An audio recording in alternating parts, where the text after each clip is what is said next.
Hi everyone, it's Kristen here from the Dahlia Society. I'm back here today to give you some sewing inspiration. I hope you're all really well. I have a couple of new makes that I've managed to get sewn up this week, which I'm really happy with. And it just goes to show that a little bit of trial and error sometimes can be the best thing when you have some plans. Maybe things don't go quite the way you want them to and you have to sort of work with that.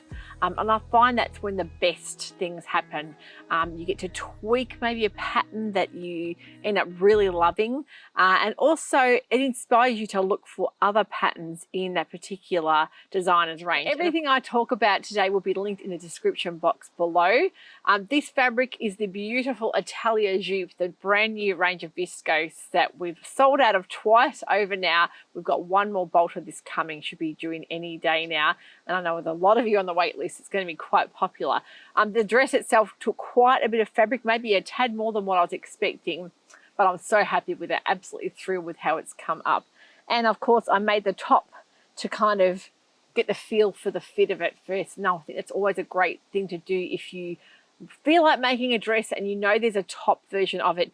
Get the fit right, especially when there's a lot of ease through the skirt, through the waist and hip area. You won't have to worry too much, and that way you can get the fit right everywhere else. But today I'm talking about the India by Fibremood. If you haven't seen the India, I'll put some pics up. This mag comes over from Europe every quarter. And of course, this is their spring, summer 25. And for us, we're heading into autumn, winter. But a lot of the patterns you'll see very good for trans-seasonal wear, really good crossover there.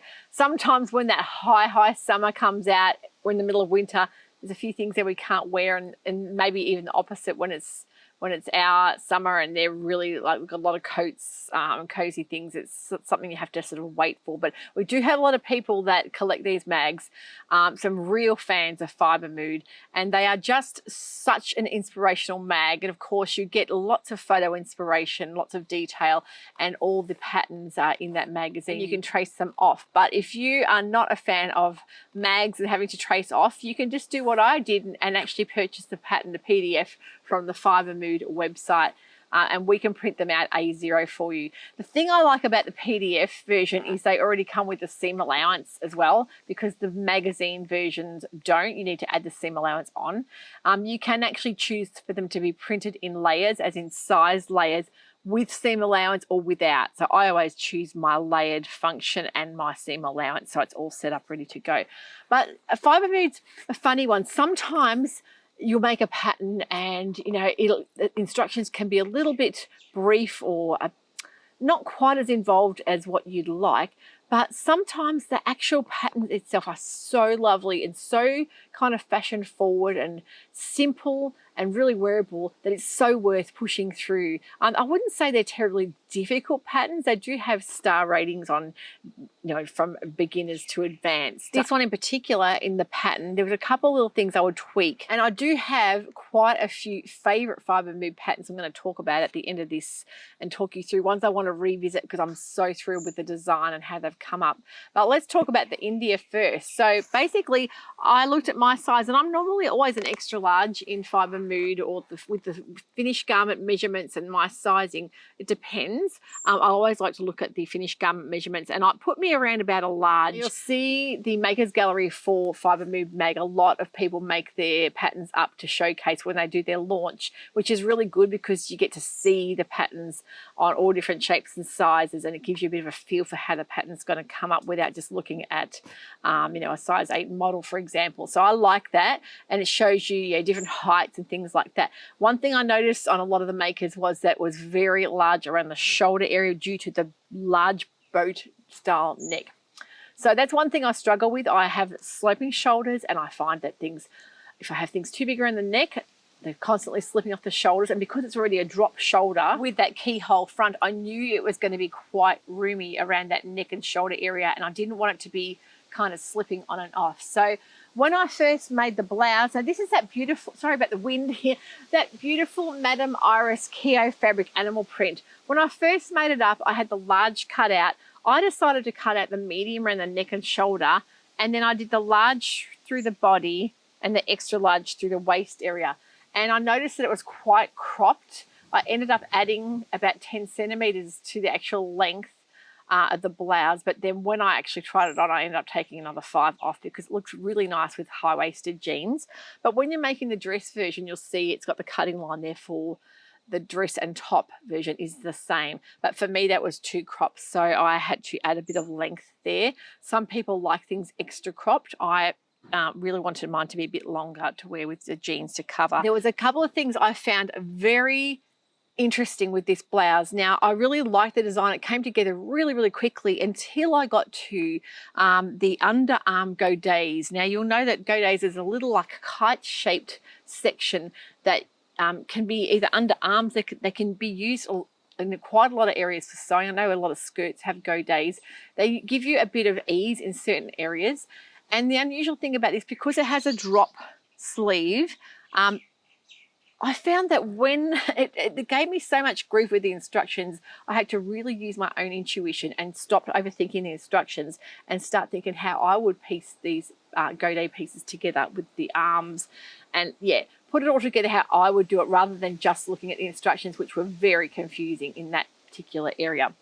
I really like the sleeves. The sleeves are a real feature of the blouse, but I found that I needed to, next time around, I needed to tweak the length of them because they were a bit too long for me. I love the neckline. I love that keyhole front. It is such a lovely blouse. It comes together beautifully. With the back, I ended up just doing it on the fold. Of course, taking a little bit of the width out of that because you don't need the seam allowance when you're putting things on the fold.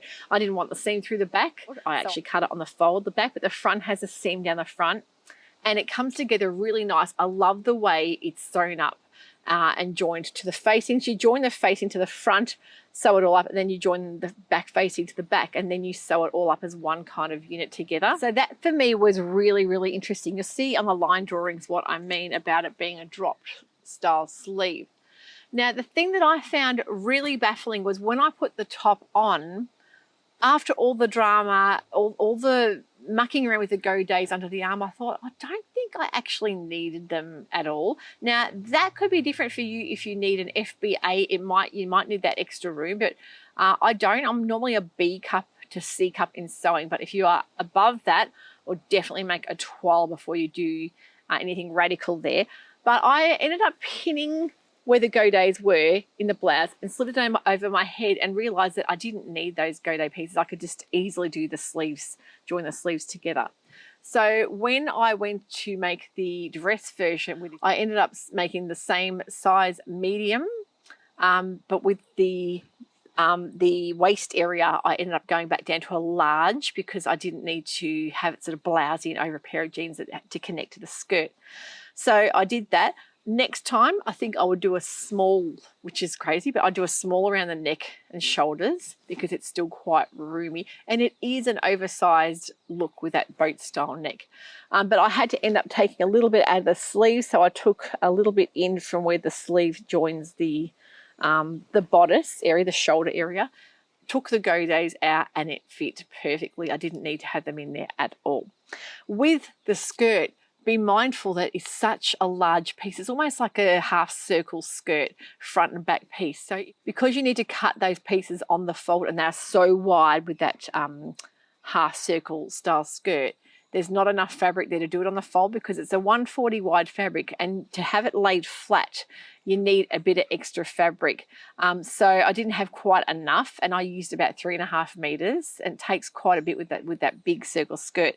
So I ended up cutting the skirt in half pieces, so laid it flat. So what you need to do is lay the fabric flat and then bring instead of doing selvage to selvage, you bring up the raw end to the raw end, bring it up flat, and then turn your pattern piece around and cut it on the fold that way to get that width in of the skirt, because it is, I would say it's a midi style skirt, so there's quite a lot of volume there.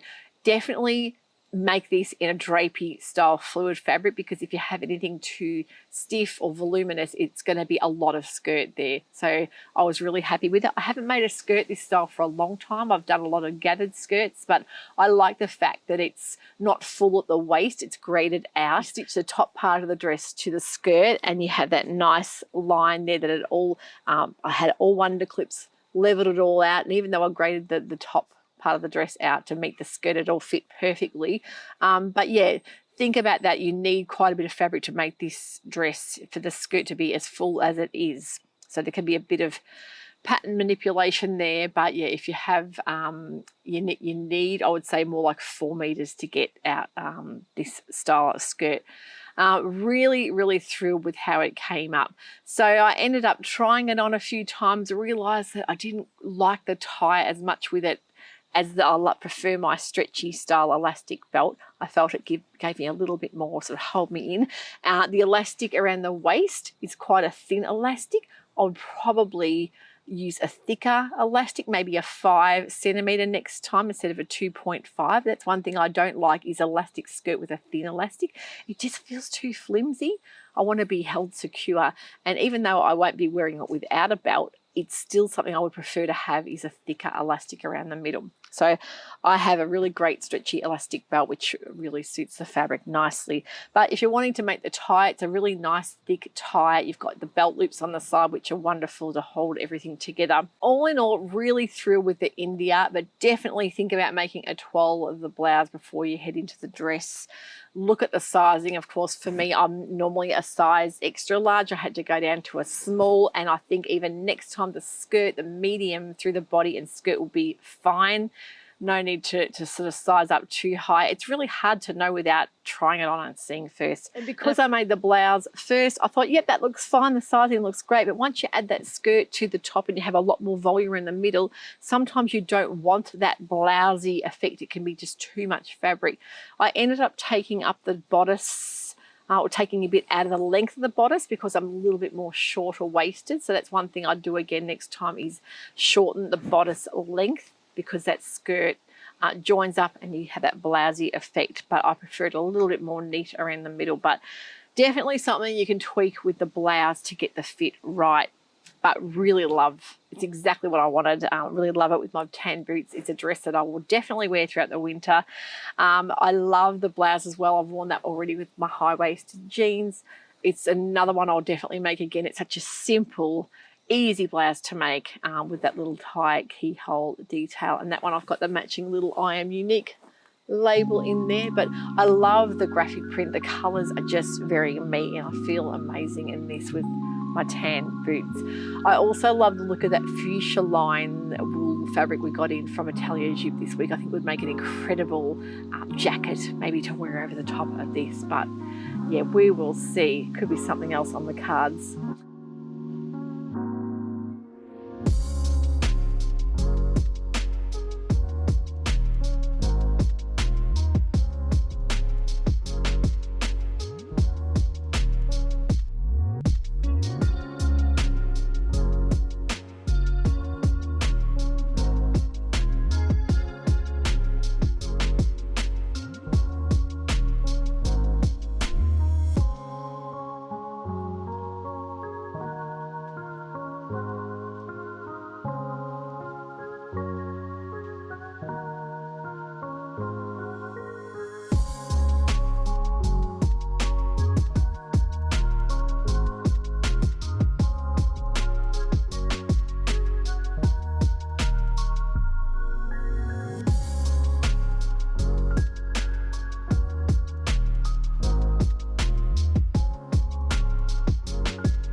So talking about Fibremood patterns, there's a couple of really lovely patterns I've made before. Now, back when I would say first started sewing with Fibremood magazine or patterns would be maybe 4 years ago now, and I made this stunning jersey dress called the Agatha dress. It is one that I definitely want to make again, and I was thinking about making it for frock tails last year with a certain jersey fabric that I ended up couldn't get it in the fabric. It was going to be a tropical kind of design, and I thought this would make a really nice sort of vintage 40s theme with a flutter sleeve, really lovely plunging neckline. It's a simple, easy dress to wear, of course, being a knit jersey, and it comes together beautifully. It's just such a lovely A-line shaped skirt. I'll put some pics to remind you, and it's definitely one I want to revisit because I absolutely love the design and the style lines in this dress. So that's the Fibremood Agatha. I've made the dolly blouse before. That one, of course, is absolutely gorgeous with the little puff sleeve and the tie neck. And I made that in a lovely black viscose print. That's a really cute one. There's another one I've made now. I've forgotten the names of a lot of these, but I will put this on the screen so you can see the title of the actual pattern so you can go and look it up yourself. But this particular dress or top that I made at the time had rivets and it had ties that crisscross. It's a beautiful puff sleeve blouse with really lovely pleating detail in the sleeve. A really lovely blouse with that crisscross lace-up detail, and that was the first time I'd ever done the rivets before, but the eyelets and rivets here came together really nice. It's a perfect blouse to make that one. Now, the names escape me for this one, but this is one from a box. I should remember the name, but I could see it in my mind's eye. The fabric itself was a beautiful fabric, Godmother print fabric. We had this for the Enchanted Palace box, Fabric Godmother Deluxe box a couple of years ago now. And the dress itself is a lovely long line dress, very simple, very straight. It's just got the simple cut off sleeve and again elastic around the waist, and you can really dress that up beautifully with a belt. It's a fantastic simple little dress, that one. I've made a gorgeous Victoria blouse from one of our boxes, which was Anne of Green Gables. There's another gorgeous shirred blouse that I've made, which was in a gold and black double gauze with that shirring detail on the neck and on the bodice area. I absolutely love this and I want to remake it. I can't remember the name again. My brain's gone today, but I'll put it on the screen here. That one can be made in a dress as well, and it is really, really lovely on. I must admit that one of my favourite blouses I still have in the wardrobe. And they have got another beautiful dress with a keyhole front. Very simple sleeve, a raglan style sleeve, and you can make this dress with either the A-line style dress, or you can just do the simple top version, or you can lengthen the top version into like a shift dress with a tie. That one could be on the cards to make next. I really love the look of that dress, and it's one that I think would really suit a beautiful viscose print, and again be perfect for wearing with boots in the winter. My problem is I can't decide whether to make that A-line skirt with it or whether I do that long line kind of shift style dress.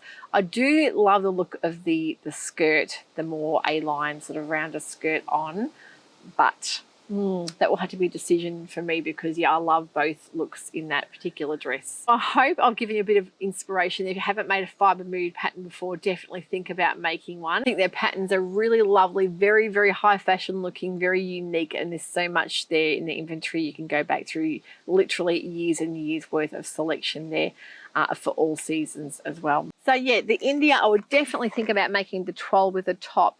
There is a lot of volume in, you can see in that dress itself with that fuller circle style skirt, but it's really one that I enjoyed making and I'll really enjoy wearing. Thanks for watching this today. I'm going to make sure I link all the patterns I've spoken about in the description box below, and also the fabrics that we have left of these as well. So hope you have a wonderful sewing week. We'll catch up with you all shortly. I've got plenty on the sewing machine ready to be cut out and ready to sew up. Take care. Bye for now.